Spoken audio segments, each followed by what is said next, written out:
예. 네, 오늘 두 분의 전문가 모시고 이야기 나눠볼 텐데요. 예. 차도현 아산정책연구원 개건연구위원, 오경섭 통일연구원 연구위원 두 분 나오셨습니다. 두 분 어서 오십시오. 안녕하세요. 예. 자, 저희가 방금 전에 그 모습은 조금 전의 모습이었고 조금 전에 이제 북러 정상회담이 시작이 됐습니다. 단독 회담을 시작으로 약 4시간 정도의 회담이 시작이 될 텐데 확대 회담까지 한 소요 시간이 4시간이니까 상당히 좀 길게 하는 것 같습니다. 예, 지금 단독 회담을 1시간 정도 하고 그다음 예. 확대 회담을 대략 한 3시간 정도 할 것으로 예정을 하고 있습니다. 예. 지금 모두 발언에서 푸틴 대통령은 그 지금 남북 관계나 북미 관계 이 대화 상황에 대해서 상당히 지지한다 이렇게 얘기하면서 그렇죠. 경제 협력을 예. 상당히 강조해서 지금 얘기를 했습니다. 그리고 반면에 김정은 위원장은 조선반도 문제에 대한 입장을 공유하고 싶다 이렇게 예. 얘기했는데 그 얘기는 곧 북한 비핵화 문제와 관련해서 러시아의 어떤 외교적 지지를 확보하기 위한 대화를 하고 싶다 이런 얘기를 지금 하고 있습니다. 그래서 예. 이런 주제를 가지고 대화가 진행될 것으로 생각이 됩니다. 차 의원님 보실 때 이번에 뭐 북러 정상회담에서 북한이 원하는 것이 있을 테고 네. 또 러시아가 방점 두는 부분이 있을 텐데 그 네. 부분을 좀 짚어볼까요? 예. 네, 일단 그 북한이 원하는 거는 이제 조금 거시적이고 예. 중장기적인 관점에서 보면 이 김정은 위원장 시대에 들어서 뭐 작년부터 이제 행보가 시작된 게 전통적인 우방이나 동맹들과의 관계를 다시 한번 긴밀히 하는 움직임들이 강해졌거든요. 예. 작년 같은 경우에 뭐 수차례 이제 북중 간의 정상회담이 있었죠. 그러니까 사실 이번 북러 정상회담은 어떻게 보면 조금 늦은 감도 있어요. 늦었다. 예, 예. 전통적인 그 북한의 그 이 대중러 관계에서의 균형성 추구, 어느 쪽에 지나치게 이렇게 편향되지 않는 이런 관계를 생각을 해보면 작년에 벌써 한 번은 만났어야 되지 않을까 하는 얘기가 나왔었는데 이미 만났어야 예, 된다. 결국 예. 이번에 이제 성사가 됐고요. 네. 그러니까 결국 그 이 북한의 입장에서도 그 북한의 굉장히 중요한 그 이 경제라든가 외교 부분에서 생명선을 쥐고 있는 게 중국인 건 현실이에요. 근데 거기에 지나치게 의존하게 되면 종속 논란이 발생을 한단 말이에요. 그렇겠네요. 예, 그러다 보니까 실질적으로 역사적으로도 북한 외교가 어느 한쪽에 완전히 편향된 중러 한쪽에 편향된 움직임을 보일 때 그렇게 재미를 본 적이 별로 없어요. 그러니까 이런 토대를 건설하겠다는 것도 있고요. 예. 두 번째는 이제 단기적으로는 지금 대북 제재라는 것이 현실적으로 지금 금방 풀리기가 어렵다라는 게 이제 지금 확인이 된 바가 있거든요. 하노이 그 북미 정상회담에서요. 그렇다면 그 이거를 상징적인 차원에서 조금 우리도 숨통을 틀 수 있다라는 뭔가의 그 뒷 배경 하나를 더 만들어야 되는데 중국 이외에 러시아가 하게 될 수가 있는 거고요. 또 상대적으로 그 교역량 자체는 중국하고 비교할 수 없을 정도지만 북러 교역은 보면은요. 예. 상대적으로 굉장히 이 중국하고의 교역하고 비교를 해보면 비율이 낮습니다. 좀 미미하다는 거죠. 예, 그런데 문제는 그 이 제재를 우회하거나 해서 북한을 지원해 줄 수 있는 측면은 러시아가 여지가 조금 더 많아요. 왜냐하면 이 중국 같은 경우에는 지금 미중 간에 무역 분쟁이 걸려 있단 말이에요. 그리고 국제사회에서의 지도력이라든가 이런 문제 때문에 대외적인 그 명분 면에서도 쉽게 제재를 우회하기 어려운 면이 있는데요. 러시아 같은 경우에는 이미 크리미아 반도 문제 때문에 대북 제재에 놓여 있는 대러시아 제재에 국제 제재에 놓여 있는 동병상련의 관계이기도 하고요. 두 번째는 실질적으로 그런 제재 문제 때문에 미국하고의 세컨더리 보이콧 문제에 대해서 상대적으로 좀 자유로울 수 있는 국가거든요. 그러니까 이런 점들이 이익이 맞아떨어졌다라고 봐야 되는데 지금 모두 발언에서 나오는 걸로 보면 예. 사실은 어떤 추상적인 지금 협력 관계의 과시 외에 네. 실질적으로 단기적으로 양측 다 정말 북한에 대해서는 제재의 숨통을 틔워주고요. 러시아 입장에서 갑자기 동북아시아 지역 또 더 넓게는 동아시아 지역에서 러시아의 발언권을 확 증대시킬 만한 예. 어떤 구체적인 사안이 존재하고 있는 것 같지는 않아요. 그러니까 좀 추상적이었다라는 말씀이신데 이제 지금 이 시각 단독 회담이 진행이 되고 있을 거잖아요. 그렇습니다. 네네. 조금 전에 저희가 영상으로 봤던 그 두 정상의 모습과 분위기를 좀 봤을 때 어떤 좀 분위기가 연출이 될 거라고 보시는지요? 일단 지금 이 북러 간의 예. 의제를 놓고 볼 때 상당히 협력적인 대화가 이루어질 것으로 생각이 듭니다. 왜냐하면 지금 러시아는 이 미국과 유럽으로부터 크림반도 합병 이후에 제재를 받고 있고 거기에 굉장한 불만을 표출하고 있습니다. 예. 그래서 제재나 압박을 통해서 어떤 국가의 정책, 외교 정책을 바꾸려고 해서는 안 된다는 게 기본적 입장이고, 그래서 북한에 대해서도 그 북한이 북핵 문제로 인해서 미국으로부터 또는 유엔 안보리로부터 대북 제재를 받고 있는 상황에 대해서 네. 러시아의 기본 입장은 국제사회에서 제재를 일정하게 완화해주고 그러면서 북한이 비핵화로 나갈 수 있도록 해줘야 된다는 북한의 입장에 기본적으로 동조하는 지금 태도를 취하고 있습니다. 그렇기 때문에 미국의 대북 제재에 저항한다는 의미에서 러시아와 김정은 위원장 간에 네. 상당히 기본적 어떤 입장의 그 입장의 어떤 협력 관계가 이루어질 가능성이 상당히 높다 이렇게 볼 수 있겠고요. 그러면서 지금 푸틴 대통령이 경제 협력을 얘기하고 있는데 그 얘기는 미국을 겨냥해서 하고 있는 얘기라고 볼 수도 있습니다. 지금 북한으로서는 이 대북 제재 상황에서 벗어나는 게 가장 중요한데 앞서 말씀하신 것처럼 중국은 이 유엔 안보리 대북 제재를 공공연하게 이 구멍을 내줄 수 없는 그런 지금 상황 입장에 처해 있습니다. 그렇기 때문에 러시아에서 북한과 경제 협력을 이야기함으로써 네. 미국을 일정하게 자극하는 지금 그런 태도를 지금 보이고 있습니다. 그렇기 때문에 그런 점에서 상당히 협력적인 대화가 이루어질 가능성이 높은 것으로 판단이 됩니다. 예. 중국과의 너무 중국과의 관계에서 거기에 종속 논란을 일으킬 만큼 너무 편향성이 있으면 안 되기 때문에 그런 어떤 밸런스 차원에서 그런 행보로 이번에 또 러시아의 만남을 얘기해 주셨는데. 네, 그렇죠. 보니까 그 혈맹 관계잖아요, 중국과는요. 그렇죠. 러시아와는 보통 전통적으로 어떤 관계예요? 러시아와는 이제 예. 그 과거에 지금 이 62년에 맺어졌던 예. 이 조중 이 우호 협력 및 호상 원조 조약 이거는 지금 유지가 여전히 되고 있어요. 예, 예. 근데 이제 당시에 조소 간 그러니까 북한과 러시아 간의 조약은 그 95년도에 일단 한번 파기가 됐었습니다. 기존 예. 조약은. 그 95년 조약에는 군사적인 지원, 유사시 군사적인 상호 지원까지가 이 명기가 돼 있었고요. 2000년 이후에 신조약이 맺어졌는데 이 조약은 사실은 주로 정치 경제적인 협력이에요. 그렇기 때문에 그 분야들에 주로 충실한 이 접근들이 이루어져 왔고 지금 와서도 지금 뭐 러시아 입장에서 갑자기 어떤 그 양측 간의 우호 관계를 강조를 한다라고 해도 예. 이게 군사적인 지원이나 이 가능성은 굉장히 낮다라고 볼 수가 있고요. 다만 입장면에서 동병상련이 있고 또 하나가 이제 지금 이런 거예요. 이 러시아 같은 경우에도 이제 그 시베리아가 전통적으로 항상 개발의 필요성은 존재를 하지만 시베리아, 연해주 이런 지역들이요.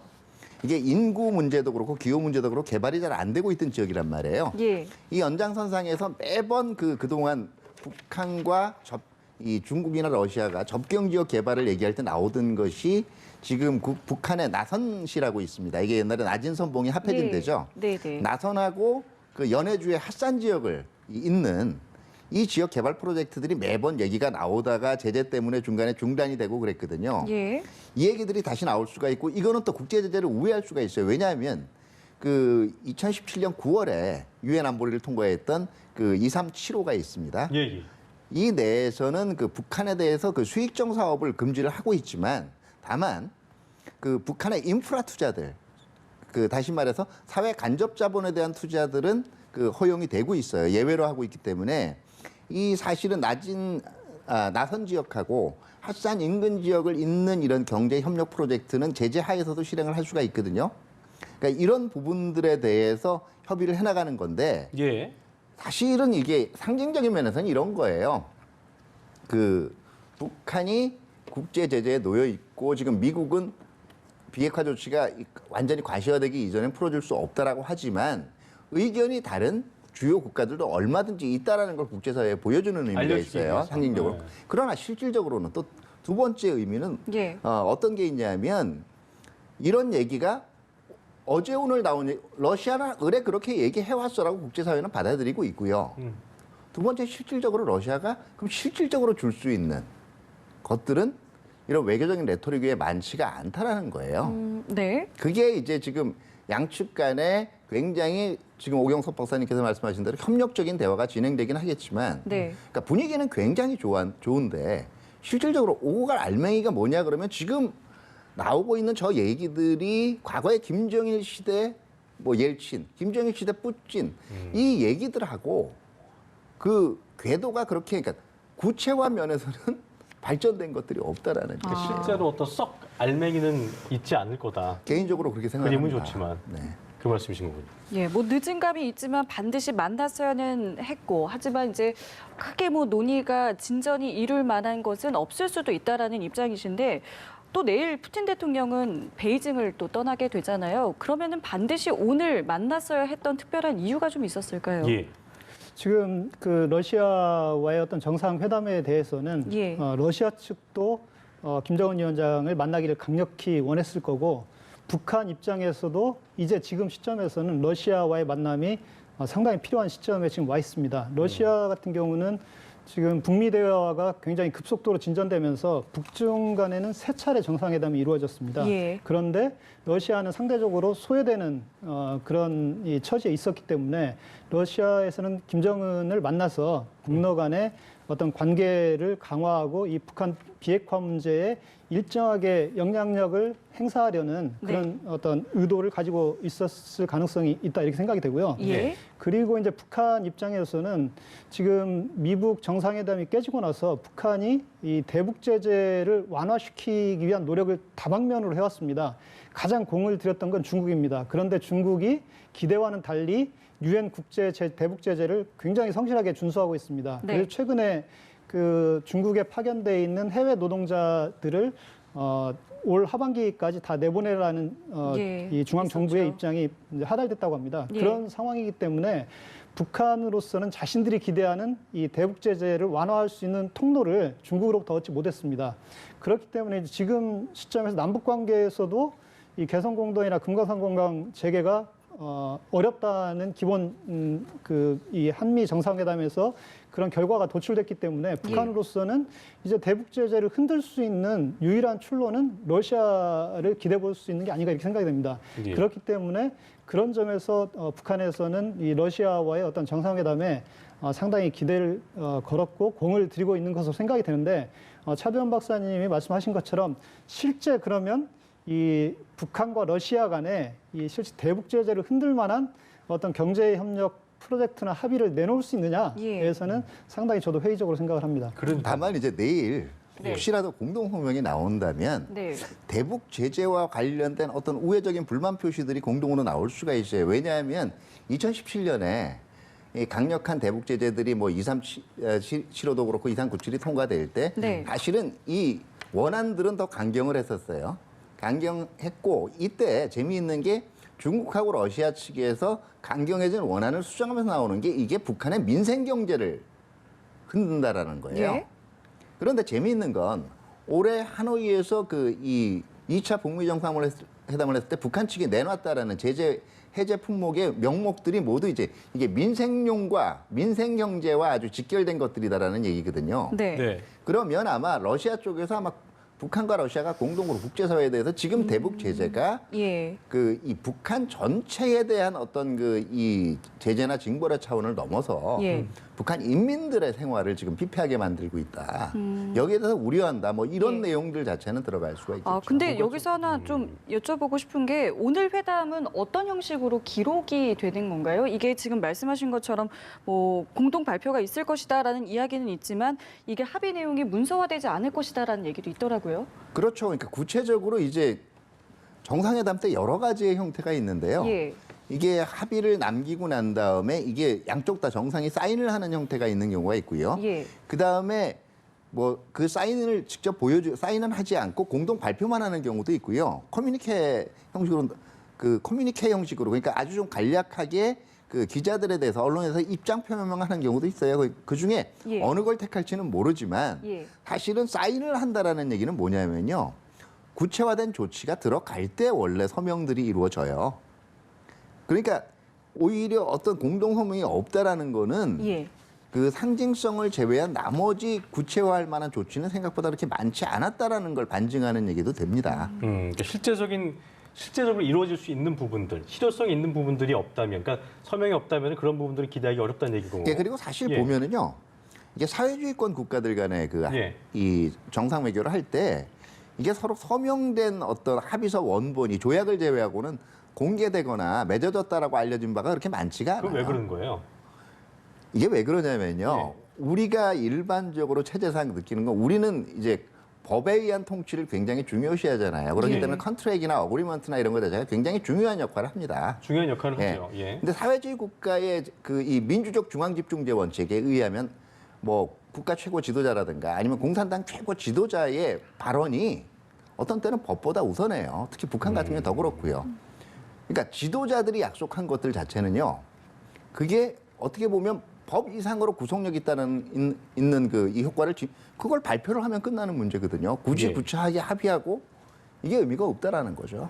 그러니까 절차 이상의 의미가 있는 부분이기 때문에 예, 그런 실수 때문에 그런 그 문화적인 차이 때문에 과거에도 외교상 몇 가지 문제가 발생한 게 이런 겁니다. 네. 한러 간의 외교를 할 때도요. 예.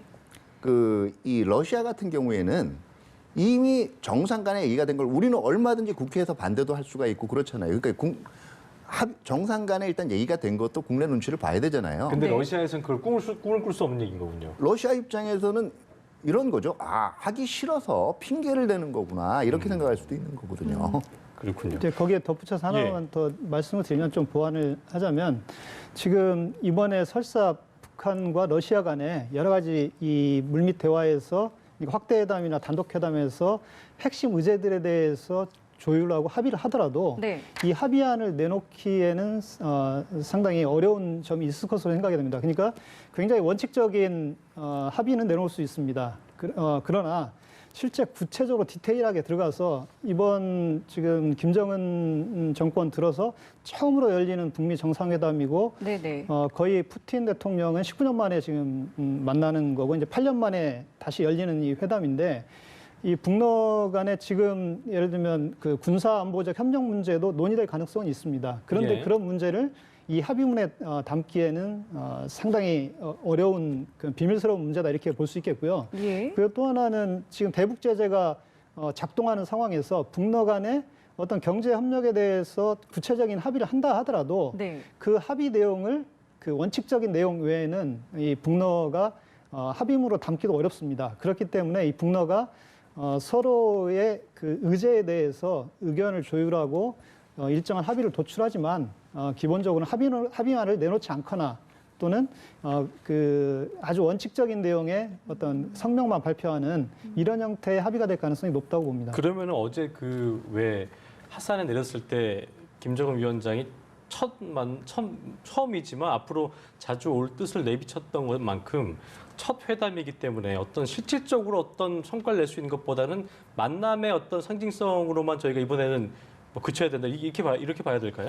그건 아니죠. 만남의 상징성도 있지만 북한으로서는 명확하게 이번 회담에서 얻고 싶은 게 있을 거고 러시아 입장에서도 지금 정상회담을 하기 때문에 이 정상회담을 통해서 얻고 싶은 게 있을 겁니다. 예. 그렇기 때문에 첫 회담으로서 상당히 중요한 의미도 있다고 봅니다. 그런데 이제 김정은 위원장이 앞으로 계속 오겠다 이런 식의 지금 뉘앙스로 얘기를 했습니다. 그 얘기는 이 북한과 러시아의 관계가 앞서도 설명을 해주셨지만 1996년에 옐친이 이 조소 그러니까 북한과 러시아 간의 동맹조약을 파기해버렸습니다. 그래서 예. 과거에 동맹관계였지만 지금 동맹관계가 아닙니다. 그래서 중국하고 여전히 이 북한 관계는 혈맹의 관계로 우리가 이해하고 있지만 예. 북한과 러시아의 관계는 우호적 관계지 그게 어떤 동맹 관계로까지 격상되어 있지는 않습니다. 그렇기 때문에 철저하게 양국의 어떤 안보적 이익 또는 어떤 경제적 이익 이런 차원에서 서로에게 접근하고 있다 이렇게 우리가 이해를 하면 될 것 같고 예. 북한으로서는 앞으로 김정은 위원장이 푸틴 대통령을 계속 만나야 될 이유가 있다는 겁니다. 그건 현재 북한 비핵화 문제로 인해서 국제사회에서 계속 고립되고 있고 이 대북 제재를 회피할 수 있는 방법이 없기 때문에 러시아를 통한 돌파구를 찾겠다는 거고 푸틴 대통령은 이 비핵화 문제에 점점 소외되는 이 상황에서 일정하게 여기에 숟가락을 얹음으로써 미국과의 어떤 관계에서 일정한 레버리지로 자신들이 활용하고자 하는 의도가 예. 다분히 그걸 가지고 있는 게 아닌가 이렇게 생각이 듭니다. 러시아를 통한 지금 얘기하신 러시아를 통한 돌파구라는 것이 이제 미국한테 먹혀야 되는 부분인 건데 네네. 그 부분을 굉장히 회의적으로 보는 시각이 많은 것 같아요. 네, 그렇죠. 예. 그 외교적으로 볼 때요, 북한이 예. 지금 러시아를 이용해서 제재를 사실상 무력화시킨다든가 한다는 건 기대하기가 힘듭니다. 그 다음에 이제 이 미국하고 러시아 관계들 자체가 뭐 지금 트럼프 행정부 초반과는 달리 트럼프 대통령 그러고 싶어도 지금 이 러시아 스캔들 때문에 지금 특별검사 활동까지 진행이 되고 있기 때문에 예. 오히려 더더욱 힘든 경우고요. 다만 지금 제가 보기에는 북한은 러시아하고 지금 가까워질 수 있는 그 동기가 예. 외교 이외에도 또 하나가 국내 정치 문제예요. 그러니까 이 최근에 최고인민회의라든가 북한 내부에서 권력 구도가 변화되는 동향을 보면 예. 북한이 굉장히 일반적으로 삼권이 이제 분리된 듯한 이런 그 이 서구적인 권력 분산형 체계 쪽에 정상적인 이른바 얘기하는 정상 체제죠. 그런 그 이 어떤 분위기를 풍기고 싶어 하는데 결국 이게 기존에 가지고 있던 민주적 중앙 집중제라는 철학하고 부딪힌단 말이에요. 그러니까 쉽게 얘기하면 입법부에 의해서 선출되면서도 입법부에 우월하는 완전히 초월적인 지도자라는 거는 그게 본인들이 생각하는 철학적으로는 맞는데 그게 국제적으로는 정상적인 게 아니란 말이에요. 그래도 그걸 비슷하게 따라갈 수 있는 지금 의사 체제가 예. 러시아가 가지고 있는 정치 체제하고 상당히 유사해요. 그다음에 러시아 모델의 그런 면에서 학습이란 면에서도 예. 앞으로 북러 관계는 또 충분히 근접의 동기가 있습니다. 그렇군요. 예, 알겠습니다. 오늘 이제 북한과 러시아 정상회담에서 또 어떤 이야기를 내놓을지 저희 계속해서 지켜보겠고요. 알겠습니다. 지금까지 두 분과 함께 이야기 나눠봤습니다. 차두현 아산정책연구원 개건연구위원, 오경섭 통일연구원 연구위원과 함께했습니다. 두 분 고맙습니다. 감사합니다. 네, 감사합니다.